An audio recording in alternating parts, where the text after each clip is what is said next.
નમસ્કાર દર્શક મિત્રો, આજે પુનઃ એક વખત આપ સૌનું ડૉક્ટર અનિલવાળા યુટ્યુબ ચેનલમાં સ્વાગત કરું છું. આપ સૌને આવકારું છું. આજે મારે એક એવા વ્યક્તિ વિશેષની વાત કરવી છે કે જે વ્યવસાય ડૉક્ટર છે. મારો અનુભવ એવો રહ્યો છે કે મોટે ભાગે જે વ્યવસાય સાથે જે વ્યક્તિ જોડાયેલો હોય એ વ્યવસાયની વાત પણ એના કવનમાં, એના સર્જનમાં આવી જતી હોય છે. આપણે એક ભાવુક ડૉક્ટર, એક લાગણીશીલ ડૉક્ટરની વાત કરવા જઈ રહ્યા છીએ.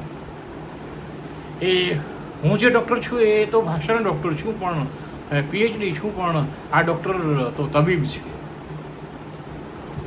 એ કવિતાની નસ પણ જાણે છે અને માણસની નસ પણ પકડી શકે છે. આવો મજાનો આ સર્જક છે. ભાવનગરના નિવાસી છે.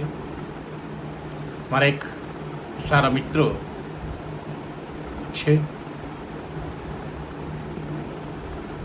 એટલી વ્યસ્તતામાં પણ આપણને બહુ જ સૌમ્યતાથી જવાબ આપે એવા માણસ છે. હું એક વખત એમને ત્યાં ગયેલું અને મેં ચેક કરાવેલું, પણ એને ખબર પડે કે આ કવિ છે તો એની વધારાની ફીસ કે એની પોતાની થતી હોય ફીસ લેતા નથી તો એ જે બેડ આપવામાં આવ્યો હોય બેડની પણ ફી લેતા. આવો લાગણીશીલ ડૉક્ટર. મને તરત જયંત ખત્રી યાદ આવી જાય, શ્રીકાંત મણિયાર યાદ આવી જાય. શ્રીકાંત મણિયારાનું કામ કરતા હતા, કાશીનાથની ચૂડીઓ બનાવતા હતા અને એક છોકરી ત્યાં ઊભી એ ચૂડીઓ જોતી હતી. એટલે શ્રીકાંતભાઈએ પૂછ્યું, એને બોલાવી, ગરીબ છોકરી હતી. બેટા શું છે?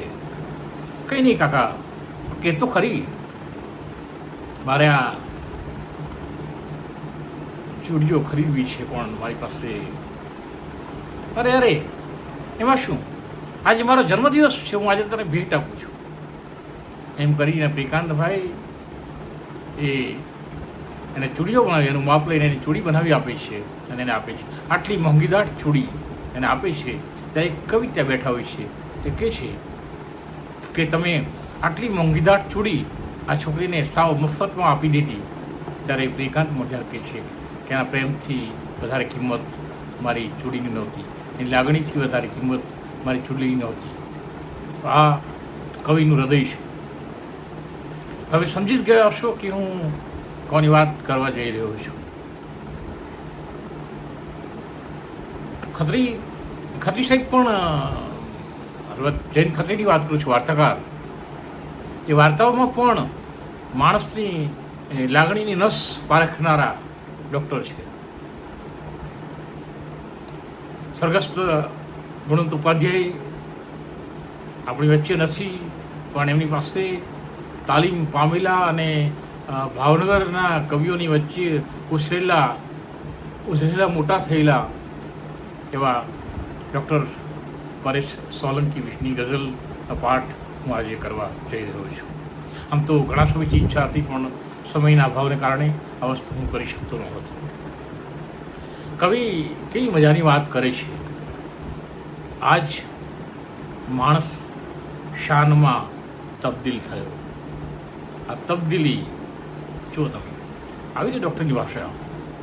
શું કરવું છે કે આનું લીવર ખલાસ થઈ ગયું છે, તો હવે શું કરવું પડશે? તો કંઈ તબદીલ કરવું પડશે, બદલવું પડશે. હૃદય કે ટ્રાન્સપ્લાન્ટ કરવું પડશે, બદલવું પડશે. સહેજા બટન બંધ કરી લો, તમને થોડું સારું લાગે. Thank you. તો કહે છે કે આજ માણસ શાનમાં તબદીલ થયો, શ્વાસ કિંતુ બાનમાં તબદીલ થયો. આ શ્વાસ અને બાનમાં તબદીલ કરવો. તો ડૉક્ટરની ભાષા કેવી મજાની ભાષા હોય છે, એનો લહેજો કેવો મજાનો હોય છે એ પણ તમે જાણી શકશો. લાગણી હિંસક બની બસ એ ક્ષણે, પ્રેમ પણ તોફાનમાં તબદીલ થયો. કદાચ એમના દવાખાનામાં આવો કોઈ પ્રેમી એ તોફાન કરીને આવ્યો હશે અને એના આધારે કદાચ આ શેર આવ્યો હશે, એવું બની શકે.